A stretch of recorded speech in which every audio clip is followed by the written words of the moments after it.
Good morning. Welcome to Iron Sharpens Iron. My name is Jeremy Nettles. I am the evangelist for the River Ridge Church of Christ that meets in Newburgh, Indiana. If you would like to stop by and visit us, you can find us at 5600 Van Road in Newburgh. Our Sunday worship period begins at 10 a.m., but we also have a Bible study period that starts at 9, as well as an afternoon service at 4, and you can find us at the same place at 7 p.m. on Wednesdays for another Bible study, including classes for all ages. Let's begin this morning in 2 Samuel chapter 12. Thus says the Lord, Behold, I will raise up evil against you out of your own house, and I will take your wives before your eyes and give them to your neighbor, and he shall lie with your wives in the sight of this sun. For you did it secretly, but I will do this thing before all Israel and before the sun. David said to Nathan, I have sinned against the Lord. And Nathan said to David, The Lord also has put away your sin. You shall not die. Nevertheless, because by this deed you have utterly scorned the Lord, the child who is born to you shall die. Then Nathan went to his house. And the Lord afflicted the child that Uriah's wife bore to David, and he became sick. David therefore sought God on behalf of the child. And David fasted, and went in, and lay all night on the ground. And the elders of his house stood beside him, to raise him from the ground, but he would not, nor did he eat food with them. On the seventh day the child died, and the servants of David were afraid to tell him that the child was dead. For they said, Behold, while the child was yet alive, we spoke to him, and he did not listen to us. How then can we say to him that the child is dead? He may do himself some harm. But when David saw that his servants were whispering together, David understood that the child was dead. And David said to his servants, Is the child dead? They said, He is dead. Then David arose from the earth, and washed and anointed himself, and changed his clothes. And he went into the house of the Lord, and worshipped. He then went to his own house, and when he asked, they set food before him, and he ate. 7 years ago, at right about this time of year, two of my dearest friends lost their baby daughter. And then a few weeks after that, the wife of this couple lost her father as well. It was very difficult to watch them suffer from afar. I had just moved to a new place and didn't get to spend very much time at all with them throughout this ordeal. This baby had been diagnosed with a rare genetic disorder while still in the womb. And a great majority of mothers in that circumstance, with certainly this particular disorder, choose to simply abort the baby. Of course, my friend wasn't going to do that, even knowing that her child was not going to survive very long. Many of the babies who are not aborted still die before they can be born. And most of those who are born die very, very shortly after birth. Of those that remain, the great majority die within the first week and then the first month, and there's been a relatively small number of children with this disorder who have lived past a year. Little Rose made it about 5 months. 5 very difficult, grueling months where every day her mother had to face the ever-increasing likelihood that today would be the day. And then eventually the day came. And it wasn't quite the way they had expected or anticipated for it to happen. And it was even more frustrating. Even more difficult to say goodbye. Even more difficult to learn that your child is dead and you weren't there with her.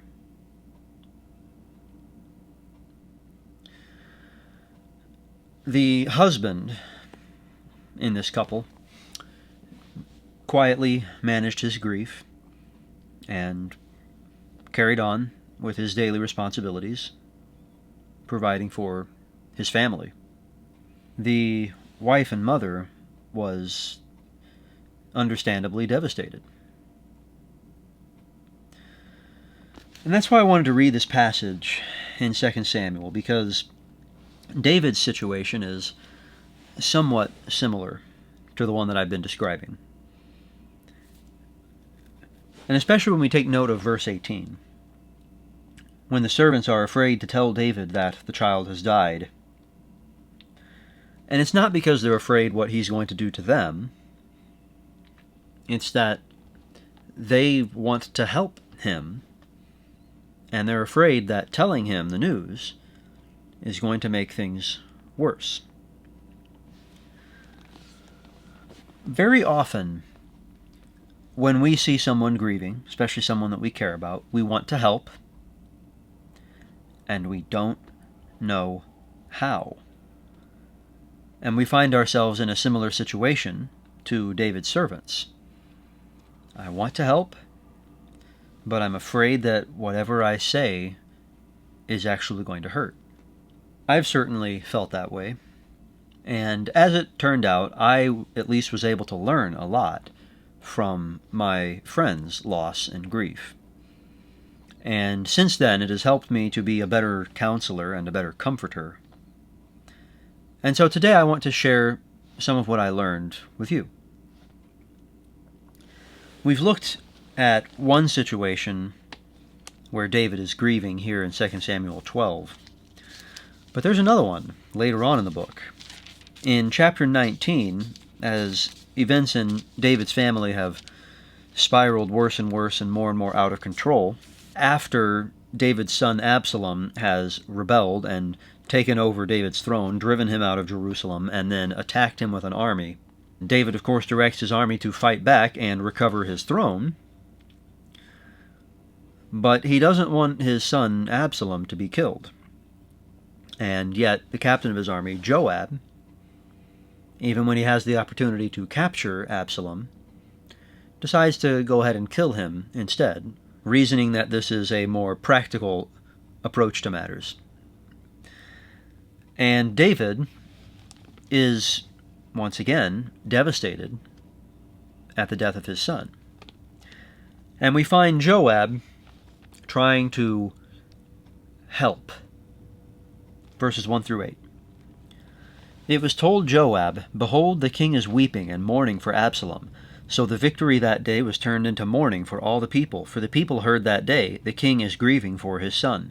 And the people stole into the city that day as people steal in who are ashamed when they flee in battle. The king covered his face, and the king cried with a loud voice, "O my son Absalom, O Absalom, my son, my son." Then Joab came into the house to the king and said, "You have today covered with shame the faces of all your servants who have this day saved your life and the lives of your sons and your daughters and the lives of your wives and your concubines, because you love those who hate you and hate those who love you. For you have made it clear today that commanders and servants are nothing to you. For today I know that if Absalom were alive and all of us were dead today, then you would be pleased. Now therefore arise, go out and speak kindly to your servants, for I swear by the Lord, if you do not go, not a man will stay with you this night, and this will be worse for you than all the evil that has come upon you from your youth until now."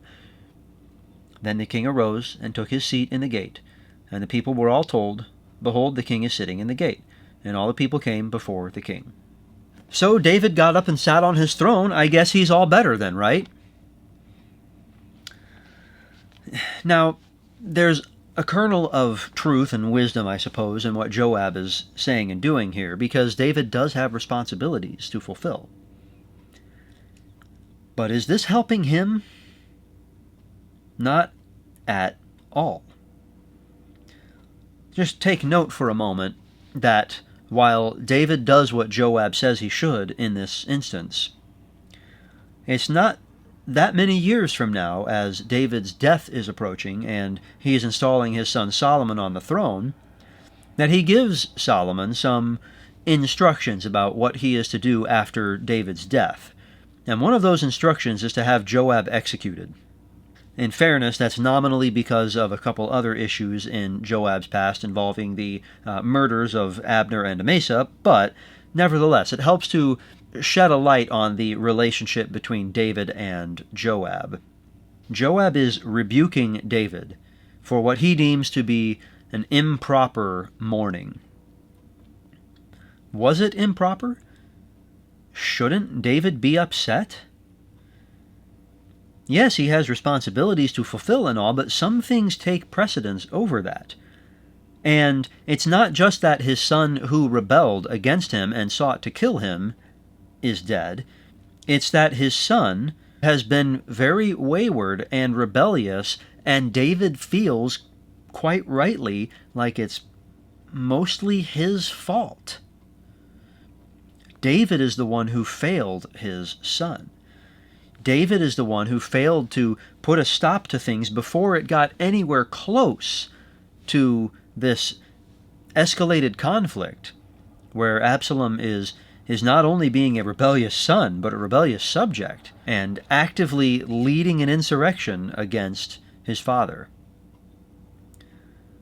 David feels that he bears an awful lot of the responsibility for what has happened to his son.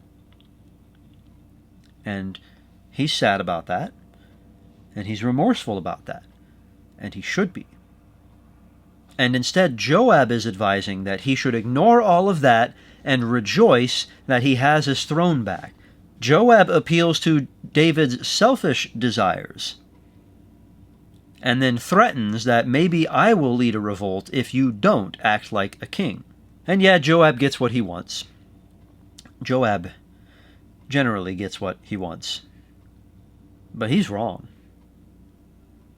And he's not helping. Let's look at another example.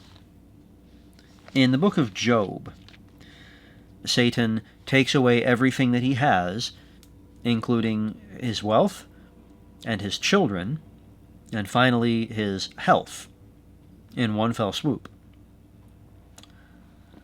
Now, from there, let's read what one of his friends has to say.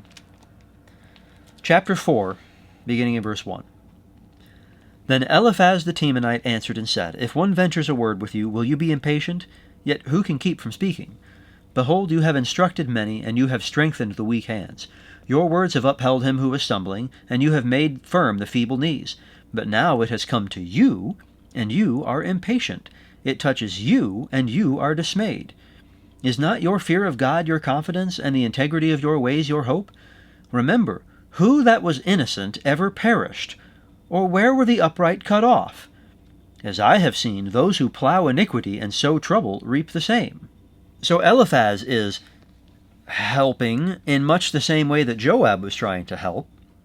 At least Eliphaz thinks that he is coming from a righteous perspective, but he's also quite mistaken. And Eliphaz is addressing Job from his high horse and saying, yes, it's awful that you have to deal with all this, but I mean, didn't you do something to deserve it? You must have, because that's the way the world works. Now, I want to back up and see Eliphaz's stated goal in saying these things. It's all the way back in chapter 2, verse 11. Now, when Job's 3 friends heard all of this evil that had come upon him, they came, each from his own place. Eliphaz the Temanite, Bildad the Shuhite, and Zophar the Naamathite. They made an appointment together to come to show him sympathy and comfort him. To show him sympathy and to comfort him. And Eliphaz's method of doing that seems to be to blame Job for the deaths of his children and the loss of his entire empire of wealth, and his health for that matter. And say that it's the inevitable result, that when somebody sins, this is the sort of thing that happens. Who that was innocent ever perished? If I could speak to Eliphaz directly, I would like to inform him about little Rose, for just one example. But nevertheless, he thinks that Job needs to repent, and then things will improve. He's helping, you see. But is he really helping? He's wrong, not just in this case about Job. He thinks that he knows the way of the world. He thinks that he knows how God operates. He thinks he knows how blessing and disaster are apportioned out. And he thinks that this is what will help Job. Let's look at another of Job's friends, as long as we're here. In chapter 11, let's look at what Zophar has to say. Then Zophar the Naamathite answered and said, Should a multitude of words go unanswered, and a man full of talk be judged right? Should your babble silence men, and when you mock shall no one shame you? For you say, My doctrine is pure, and I am clean in God's eyes. But oh, that God would speak and open his lips to you, and that he would tell you the secrets of wisdom, for he is manifold in understanding. Know then that God exacts of you less than your guilt deserves. Again, why is Zophar here? To show sympathy and to comfort. I didn't think it could go downhill from Eliphaz, but here we are. Zophar also thinks that he's helping. He's telling Job how he can fix the problem. It makes perfect sense to him. Job has sinned. How exactly? That's unclear, but he at least is accusing him of saying things that he shouldn't say. And in fact, he says that God has shown him mercy, and that if God were truly just, then he would have done even worse to Job than take away all of his property and his health and his 10 children. Job's kids are dead. Even if Zophar is right, even if Job repents of whatever it is that Zophar thinks he has done, is that going to bring his kids back? Now, perhaps Zophar would respond, well, that's not the point. If Job were to repent and seek forgiveness, then God would give him more children. Well, in fact, that is going to happen by the end of the story, but so? That's nice and all, but is that supposed to erase Job's love for his other 10 children who have been taken away from him? Fundamentally, that's what grief is, isn't it? It's love whose aim, whose object has been stolen in such a way that we are no longer able to act out that love. And that's what Job is feeling. So, we've established that Joab has the wrong approach. We've established that Eliphaz has the wrong approach. We've established that Zophar has the wrong approach. All three of them are looking at the person who is reasonably grieving and saying, you need to shape up. They're all giving rebukes, and we've said they're all wrong. And particularly in Job's case, Zophar takes exception to some of the things that Job has said. And Job has said some sketchy things.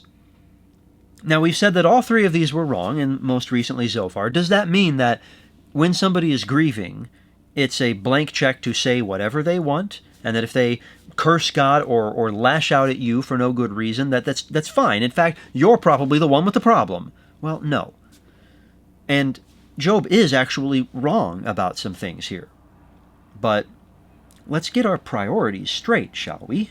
The grief in this instance takes precedence. His friends are there to help. When you're trying to comfort someone in his grief, don't make it worse. Now, there's an outer limit on this as well. For example, if someone that you know is grieving inconsolably for months on end over losing a pet cat, that's pretty good reason to suspect that this person is either seeking attention or is deeply in need of professional help that you are probably not equipped to give. But when there is reasonable grief, err on the side of comforting, err on the side of understanding, rather than casting aspersions. Job's friends, they actually started out fairly well. They did a much better job of helping and comforting him back at the end of chapter 2. And when they saw him from a distance, they did not recognize him, and they raised their voices and wept, and they tore their robes and sprinkled dust on their heads toward heaven. And they sat with him on the ground 7 days and 7 nights, and no one spoke a word to him, for they saw that his suffering was very great. At least at that time, for that first week, Job had someone to share his grief with. Someone who was obviously trying to go through this process of mourning with him, someone who was weeping with him. When they open their mouths, they go from being a comfort to becoming an added burden. And there's a lot for us to learn from this. We are obsessed with finding the right thing to say. In my job, I am often expected to know the right thing to say. And for a long time, I tried to avoid situations in which that was going to occur, or else was presented with them and just failed because I had no idea what to say. And eventually I learned that that's because there is no right thing to say in every situation. The first thing that all of us can learn to do to help those who are grieving is to keep quiet. You're really not there to make the hurt go away. The person who's grieving doesn't actually want the hurt to go away, because the person who's grieving knows that the grief serves a purpose, knows that his or her loved one deserves this mourning. You're not there to make it go away. You're there to feel the pain yourself. I mentioned earlier with Eliphaz and Zophar and Bildad that they were trying to help Job. They showed up to show him sympathy.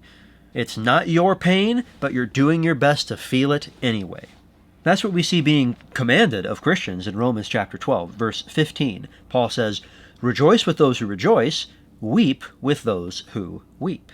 Far too often, we are afraid to make the grieving individual cry by saying the wrong thing or doing the wrong thing. Don't be afraid of that. Can you think of a more appropriate time to cry than when someone that you love, especially a spouse or another member of your household, someone with whom you have shared an identity, is taken away from you for good? That's actually an excellent time to cry. Most of the time, the person who is grieving would rather weep with you and share some memories of the person that they have lost instead of being distracted by unrelated things. There is nothing that you can say that will reverse what has happened or that will make the mourner feel better. They don't want to feel better, and they shouldn't want to feel better. Acknowledge the pain and do your best to share it with them. But sometimes, of course, there are things to say. I've focused a lot on getting us to shut up. Now, let's talk about some times that we should speak up. And we'll look at examples coming from Jesus himself to start with. In Mark chapter 5, there's a man by the name of Jairus, who is a relatively prestigious man in his community, and his daughter has taken ill and, in fact, has died, even while Jesus is heading to Jairus' house to heal her. And we pick up in Mark 5, verse 38. They came to the house of the ruler of the synagogue, and Jesus saw a commotion, people weeping and wailing loudly. And when he had entered, he said to them, "Why are you making a commotion and weeping? The child is not dead, but sleeping." And they laughed at him. But he put them all outside, and took the child's father and mother and those who were with him, and went in where the child was. Taking her by the hand, he said to her, "Talitha cumi," which means, "Little girl, I say to you, arise." And immediately the girl got up and began walking, for she was 12 years of age, and they were immediately overcome with amazement. So what Jesus does is to, first of all, give these people hope, which would seem cruel, except that he actually has the ability to fulfill that hope and to reverse the death that has taken place. There's another example very much like this in the Gospel of John, chapter 11, where Jesus' friend Lazarus has taken sick, and while Jesus was waiting in another town, Lazarus has died. Well, Jesus shows up in Lazarus' town, and he first meets Martha, Lazarus' sister. Verse 21.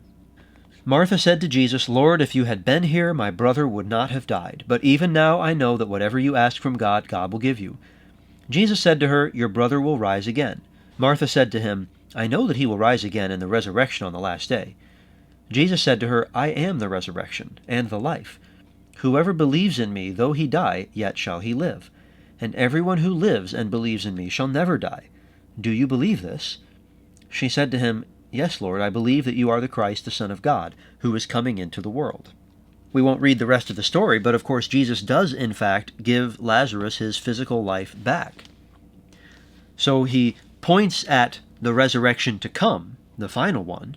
He also, by the way, weeps with them later on in this chapter, and then he gives a preview of that resurrection by bringing Lazarus back to life. But it's not just Jesus. You might have been thinking, well, it's all well and good for Jesus to do this, but I don't have the power to raise people from the dead, so there's not really anything that I can say. But there still is. Paul, in 1 Thessalonians chapter 4, has some words of comfort to give. Verse 13, "But we do not want you to be uninformed, brothers, about those who are asleep, that you may not grieve as others do who have no hope. For since we believe that Jesus died and rose again, even so, through Jesus, God will bring with him those who have fallen asleep." He finishes off this paragraph by saying in verse 18, "Therefore encourage one another with these words." So Paul's doing the same thing that Jesus was, pointing toward the resurrection, and what that means is a hope of reunion with the lost loved one. Now, of course, that presupposes that you're going to end up in the same place. And we're not the judges. We're not the judges. We don't get to decide whether somebody goes to heaven or to hell.